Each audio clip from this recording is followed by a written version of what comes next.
अफगानिस्तान को इंसानी बहरान से बचाने के लिए सब मुत्तफिक हैं। चीन और पाकिस्तान में मुकम्मल हम आहंगी है, सिर्फ अमरीका की राय मुख्तलिफ है। वजीर आज़म इमरान खान की साबिक सुफरा और सहाफियों की खुसूसी नशिस्त से गुफ्तगू। कहा, अमरीका अपनी अंदरूनी मजबूरियों की वजह से फंसा हुआ है, हालात खराब हुए तो अमरीका को भी मुश्किलात का सामना करना पड़ेगा।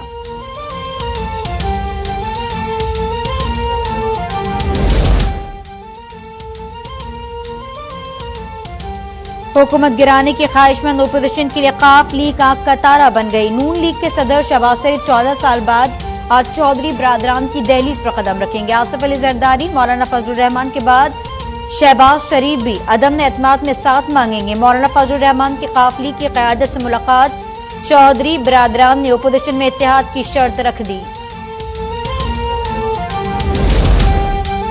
ओपोजिशन को तहरीक अदम एतमाद में कभी कामयाबी नहीं होगी। ओपोजिशन को आईनी तरीके से जवाब देंगे। वजीर इत्तलात फवाद चौधरी की स्पीकर कौमी असम्बली असद कैसर से मुलाकात में गुफ्तगू। कहा, पीडीएम की अपनी सफ़ों के अंदर यकसुई नहीं है, तमाम इत्तेहादी पीटीआई की क़यादत पर मुकम्मल एतमाद करते हैं।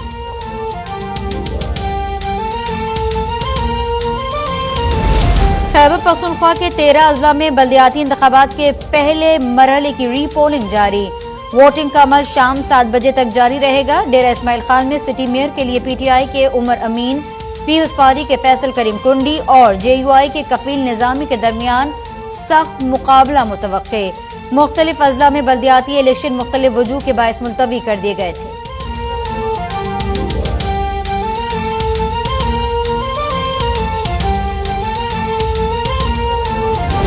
में कोरोना से मजीद 41 अफराद जाम बहक, 3206 नए केसेस की तस्दीक। मस्बत केसेस की शरह 5.7% रही। गुज़िश्ता रोज 55,304 टेस्ट किए गए। मुख्तलिफ अस्पतालों में दाखिल कोरोना के 1,623 मरीजों की हालत तशवीशनाक करार। कोरोना से मजमूई अमवात 29,772 हो गई। Army chief general Qamar Javed Bajwa का पंजगोर का दौरा। फोर्सेस कैंप पर दहशतगर्द हमला नाकाम बनाने वाले जवानों के साथ दिन गुजारा। मादरे वतन के दिफा के लिए जान कुर्बान करने वालों को खराज अकीदत पेश। कहा, दहशतगर्दी को शिकस्त देने के लिए दहशतगर्दों और उनके हमदर्दों का ताल्लुक तोड़ना जरूरी है। सेपे सलाह की कबायली अमायदीन और मुअज़्ज़िज़ीन से मुलाकात।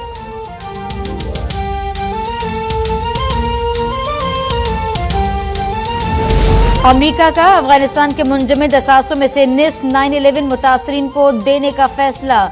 पाकिस्तान का अमरीकी फैसले पर तहफ़्फ़ुज़ात का इज़हार। तर्जुमान दफ्तर ख़ारजा ने कहा, अफगान फंड के इस्तेमाल का फैसला सिर्फ अफगानिस्तान के लिए होना चाहिए। अफगान अवाम की बका के लिए मईशत की बहाली जरूरी है।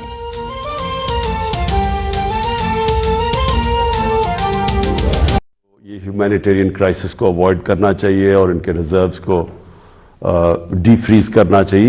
ये सब का स्वाय अमेरिका का, और अमेरिका के अंदर भी वो भी ये समझते हैं कि अगर यह इस तरह उन्होंने चलते गए तो उनको काफ़ी नुकसान होगा। अफगानिस्तान का अगर क्याओस की तरफ चला गया तो इवेंचुअली अमेरिका भी रियलाइज करता है। लेकिन अमेरिका अपनी डोमेस्टिक कंपल्शंस की वजह से फंसा हुआ है। रशिया, चाइना, जिनसे भी हम मिले हैं, उनमें सब में बड़ी क्लैरिटी है कि अफगानिस्तान को डिसेंड नहीं होना चाहिए इनटू क्याओस। तो उसमें जो हमारी पहले दिन से पोजीशन थी, पहले तो शुरू में बड़े गार्डेड थे जब तालिबान का, क्योंकि एक्चुअली सभी शौक में थे, लेकिन आहिस्ता आहिस्ता सारे इस पोजीशन के ऊपर आ गए जो हमारी पहले दिन से थी। सुन रहे हैं 2014-15 से असल मसला अभी शाह साहब कह रहे थे फॉलो अप का है।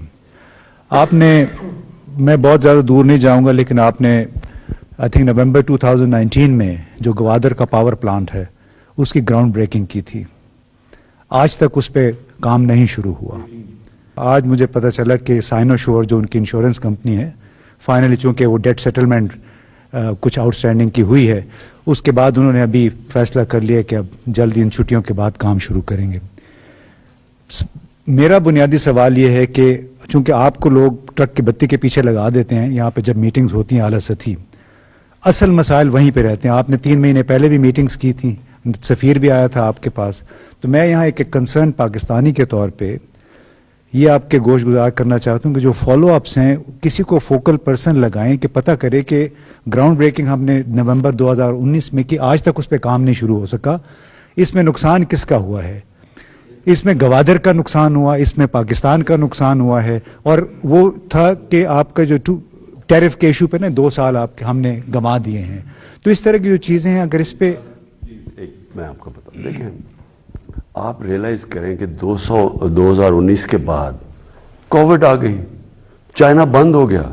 ये पहली दफा प्रेसिडेंट शी की मुलाकातें हुई हैं, ये इस बारी 2 साल के बाद हुई हैं, तो उसके अंदर सब कुछ रुक गया।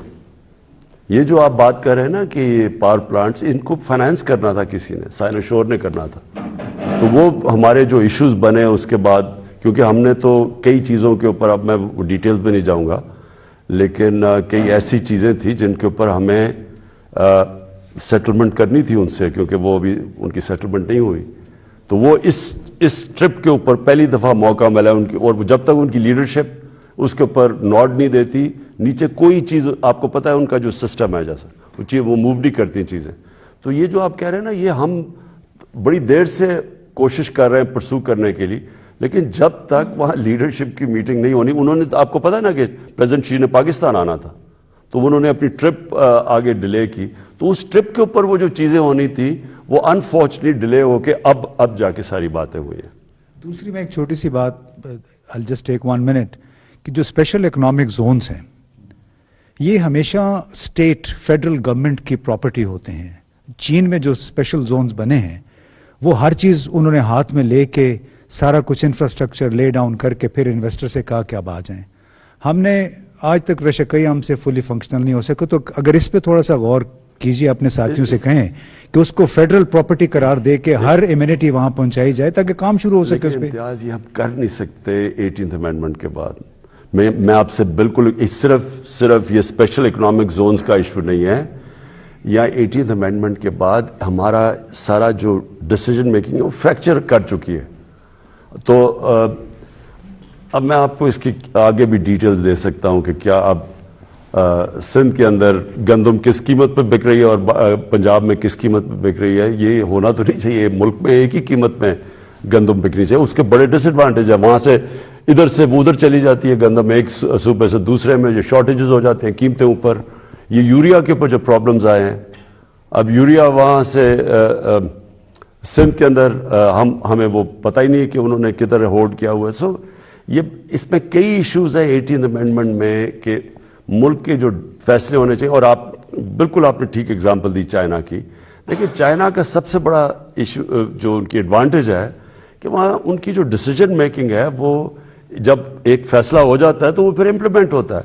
हमारे जो हमने अभी हर चीज़ में देखा, SMEs के अंदर देखा, स्पेशल इकोनॉमिक जोन में देखा, वो पहले सेंटर से और होता है, फिर प्रोविंस के अंदर। और जो भी बिजनेस, चाइनीज बिजनेसेस को प्रॉब्लम्स हुए हैं वो सिनर्जी नहीं है सेंटर के अंदर प्रोविंसेस में, और स्पेशली वो प्रोविंस जिसमें हमारी गवर्नमेंट नहीं है। लेकिन जी प्राइम मिनिस्टर ने इसके ऊपर ऑलमोस्ट महीने में 2-2 दफ़ा मीटिंग्स ली हैं कि ये जो बात आपकी सही है कि इंफ्रास्ट्रक्चर उन्होंने बना दिया है, हमें हेल्प की है, कनेक्टिविटी में उन्होंने हमें हेल्प कर दी है।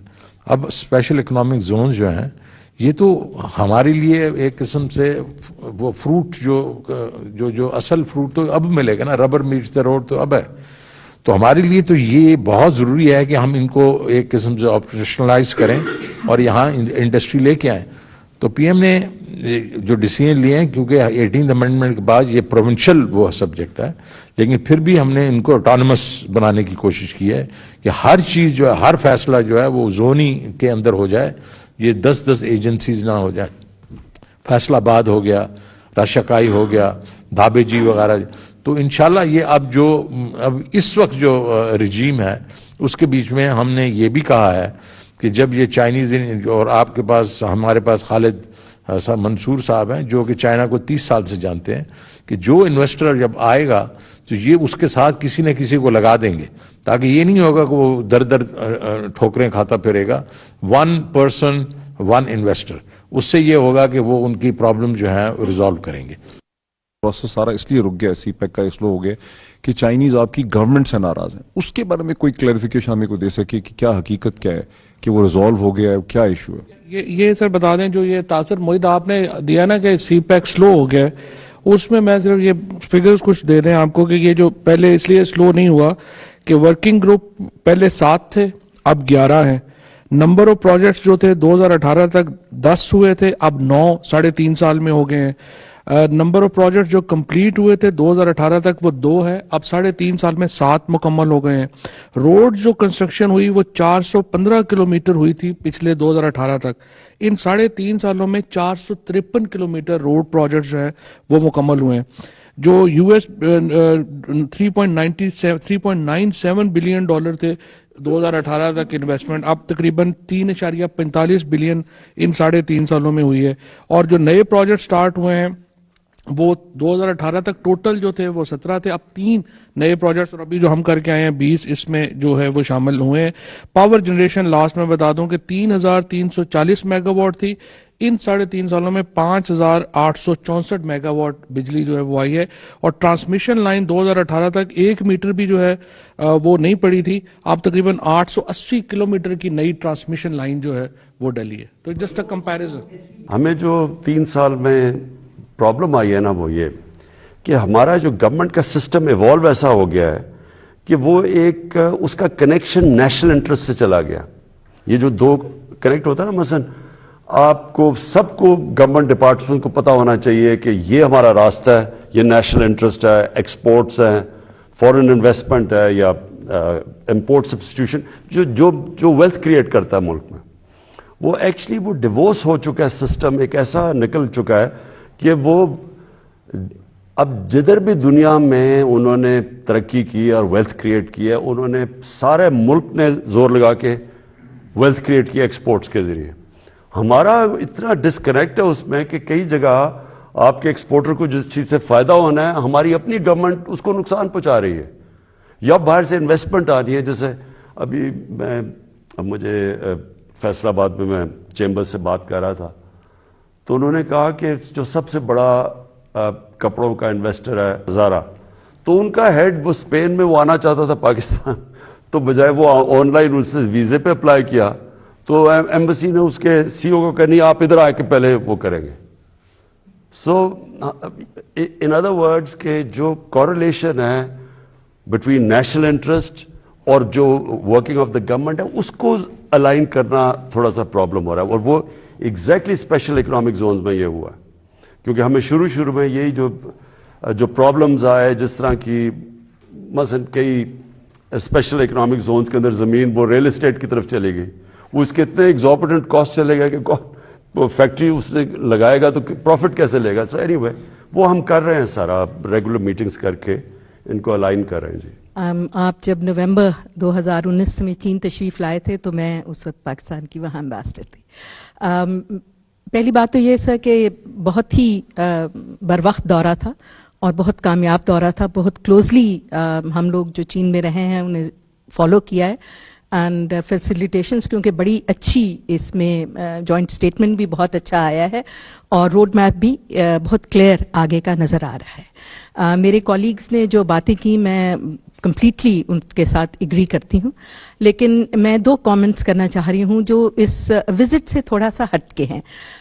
क्योंकि आपने फरमाया कि आपने हम लोगों को बुलाया कि आगे की जो हमारी रिलेशनशिप की ओरिएंटेशन है वो क्या होनी चाहिए। मुझे पूरा यकीन है कि इस विजिट में जो फैसले हुए हैं बहुत कॉम्पिटेंट लोग हैं, लोगों की बाकी सबकी भी बहुत नज़रें हैं। आई एम श्योर उन पे फॉलो अप भी होगा और पॉजिटिव चीज़ें निकलेगी।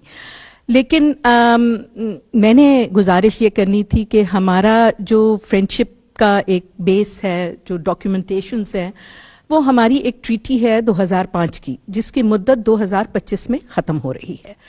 मेरी गुजारिश ये थी कि I don't know, I am not part of the government any more, I am sure इस पे गुफ्तगू हो रही होगी, बहस हो रही होगी, लेकिन मेरे नज़दीक ये बहुत इम्पॉर्टेंट है कि हम